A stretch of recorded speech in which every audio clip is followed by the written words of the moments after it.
человека и гражданина. Соблюдать и защищать. Today, we take the term chauvinism and apply it to what's going on in Russia. Is chauvinism an ideology for Russia? And how does it use it to pursue its goals, especially in relation to the war in Ukraine? We explain this and more in today's video. So I understand chauvinism as a combination of three elements mainly that stand very strongly, that represent political and societal developments in Russia over the past 30 years. The three elements are aggressive nationalism and imperialism. That's the first element. The second element, I call it sexism, so I approach this explicitly also from a feminist perspective. And the third element is autocracy. What I find extremely helpful with the term chauvinism is that it allows me to bring these three elements together and also to shed more light, to stress more strongly the gender perspective, because I think it is very, very important to describe the current political regime in Russia, the dictatorship that we have, that is very strongly based also on patriarchy, on extremely traditionalist ideas of gender relations, and to combine this with the two other elements. I think nationalism and imperialism and sexism, they are both very, very hierarchical and they generate autocracy. So this is another very important link between the three elements. And what is particularly important for me is that chauvinism as a combination of these three elements helps me to understand where violence comes from in Russia, because all three elements generate extreme violence, showing the continuum of violence from the private to the societal, to the national political level, to the international level. And this is very important if we want to understand the developments of the political system, but also the development of this extremely aggressive Russian foreign policy, the radicalization also of Russian foreign policy that eventually led to the full-scale invasion in Ukraine and to the war that Russia is waging against Ukraine already since 2022. Since the beginning of the 2000s, chauvinism became a pillar of the Putin regime. Nationalism and imperialism were becoming more prominent in the political discourse, while the Kremlin policy in gender relations started being increasingly reactionary. This is, for instance, manifested in the decriminalization of domestic violence, which happened in 2017. So I think this is a very, very strong example of this increasing sexism. And you can see how, I mean, because we're talking about the decriminalization of violence, of domestic violence. So this is very much the private level, it's family relations. And you can see how the regime, by decriminalizing domestic violence, paves the way or opens the door for more violence also on this private domestic level. I mean, domestic violence is an extremely traumatizing experience for the victims of this violence, also for the perpetrators, of course. And this kind of trauma reproduces violence that then spreads from the private to the societal level. If you look at crime in Russia, organized crime, you can also look at the penitentiary system, which is again based on an extremely violent hierarchy of social relationships, and people, mainly men of course, who go through this system leave the system with an extreme trauma that then reproduces violence and generates new violence and so on. And it also creates what I call reservoirs of violent actors. I mean, I mentioned the penitentiary system, which I think is an extremely important reservoir, and we could see this since the beginning of the full-scale invasion, because both the Russian state and private military companies, and here, of course, the former Wagner Group was the strongest example. They both tapped into this reservoir and recruited people from this penitentiary system, from the penal colonies across Russia, to go and fight in Ukraine. The other reservoir of violence that this autocratic, chauvinistic autocratic Russia has created actually comes from the wars that Russia has been involved in and has been waging basically since the end of the Soviet Union, beginning with the wars in Russia's immediate neighborhood in the early 1990s, the two wars in Chechnya, and then on to Ukraine, of course, Syria from 2015. So Russia has been constantly involved in wars. Russian men have been fighting in wars. You can find violent actors, particularly also in the private military companies, but also in the Russian armed forces, who have gone through all these wars, and they basically form a reservoir from which the Russian state can use in order to continue its violent policies. So, I mean, basically external policies, but also internal policies. To see how chauvinism is useful for the regime, we again have to look at the evolution of Putin's regime since the early 2000s. Back then, in the first years of his presidency, his legitimacy was rooted in economic growth, but that changed towards the end of the decade. Ever since, and particularly after his return to the Kremlin in 2012, Putin and the regime have replaced the economic output legitimacy with traditional values, patriarchy, conservatism, and an anti-Western stance. So what we're really talking about here is a regime that projects propaganda into its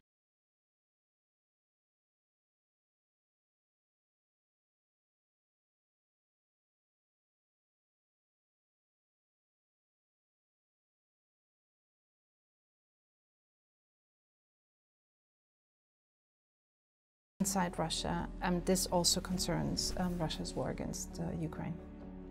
So is chauvinism an ideology for Russia? An ideology is a set of ideas that is consistent and coherent, shared by the political elite, used by the state to indoctrinate society through propaganda and the codification of this set of ideas in laws or official documents. So is that the case in Russia? For a very long time, I don't think that this Russian political regime had an ideology, really. I mean, there was a very eclectic set of ideas which did not really fit together and which were used in a very instrumental way, but it didn't fit the criteria that I just listed. But I think over the past 10 years, we have seen a development towards a more coherent, more consistent ideological system, if you like.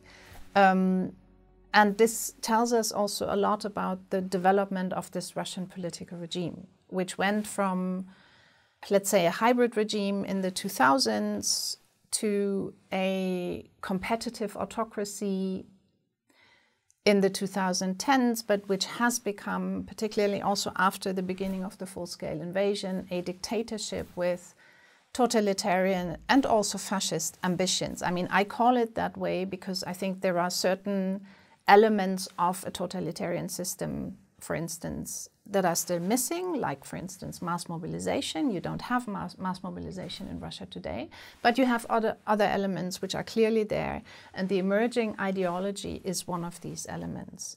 So I think, yes, there is an ideology. I would not call it chauvinism, because I use chauvinism as an analytical term to describe these developments. So it's really, for me, it's an analytical term.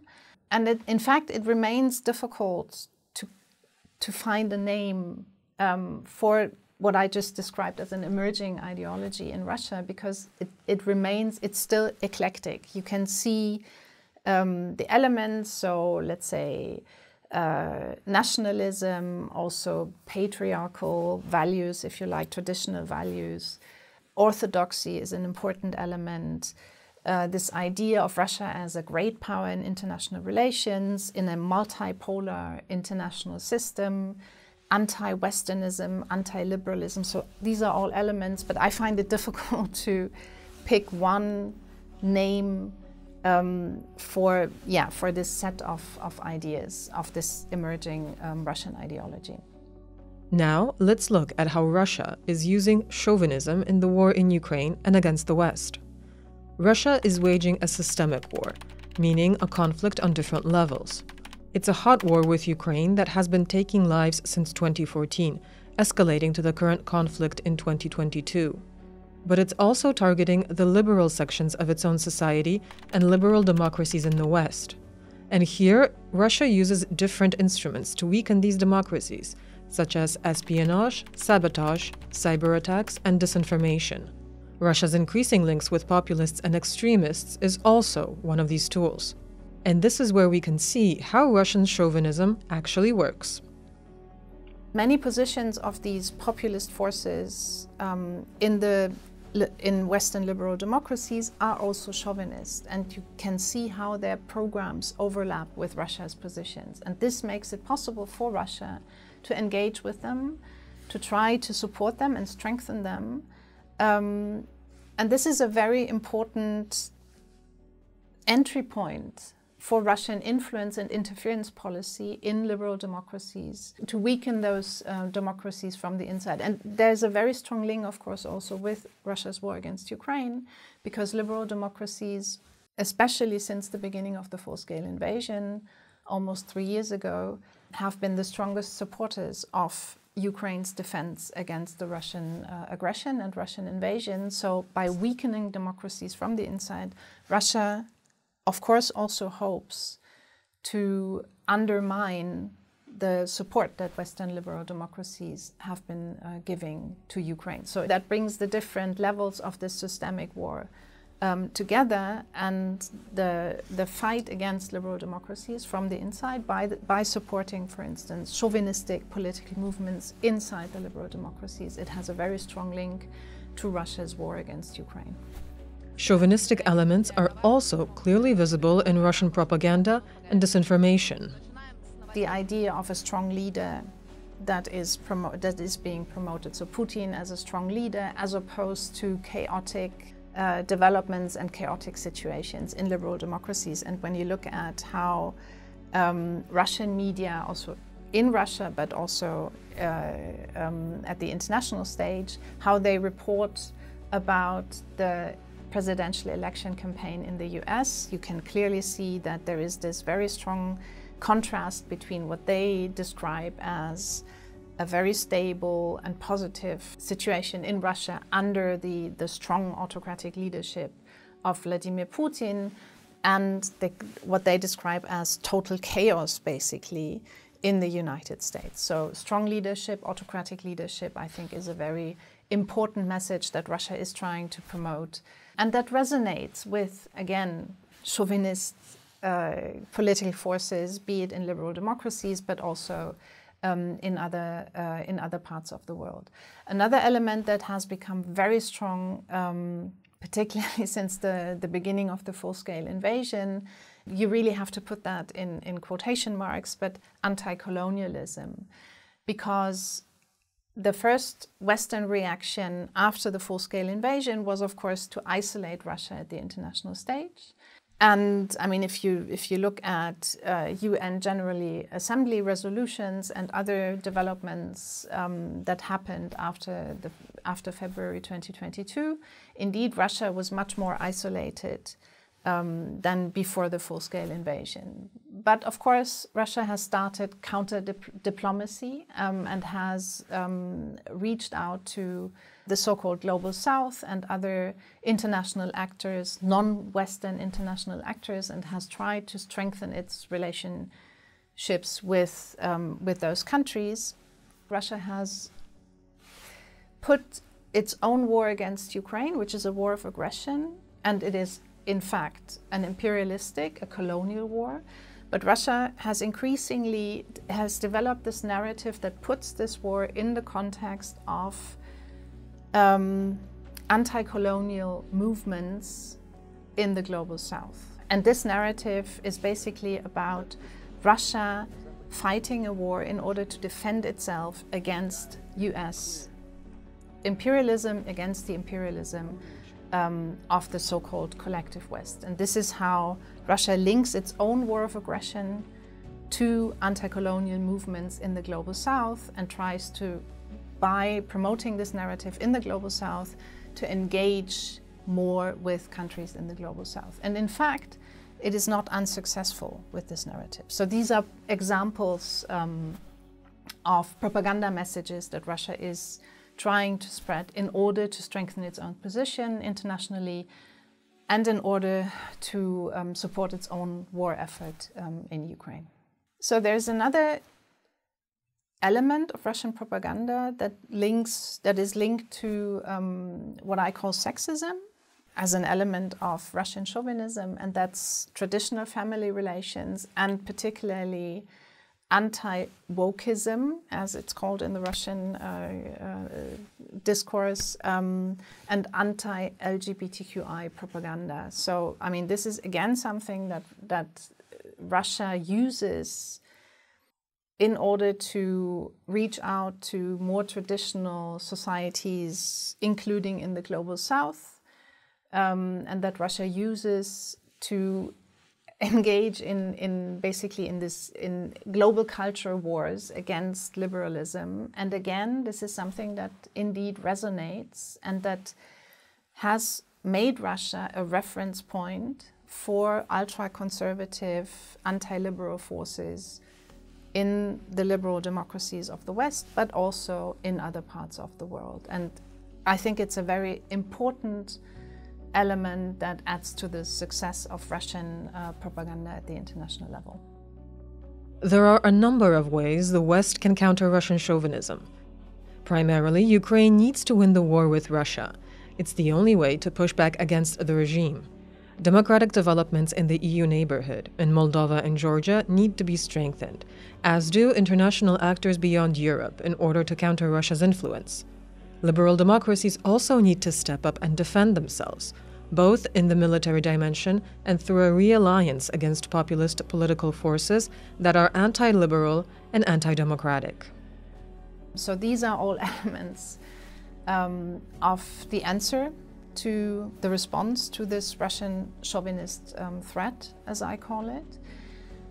And it's a very complex situation, and I think what is maybe the biggest challenge is that many of these answers, they require time, or they require medium to long-term strategies. For instance, reconsolidation of democracies in Europe, in the West more generally. This is about socioeconomic developments, it's about the fight against societal polarization. These are medium to long-term processes, and they are very complex, whereas the threat that emanates from chauvinist Russia, it's very short-term and it's very urgent, especially in Ukraine, of course, but also more generally. So to bring these time horizons together, I think, is a huge challenge. Thank you for watching. If you enjoyed this video, take a look at our other stories right here.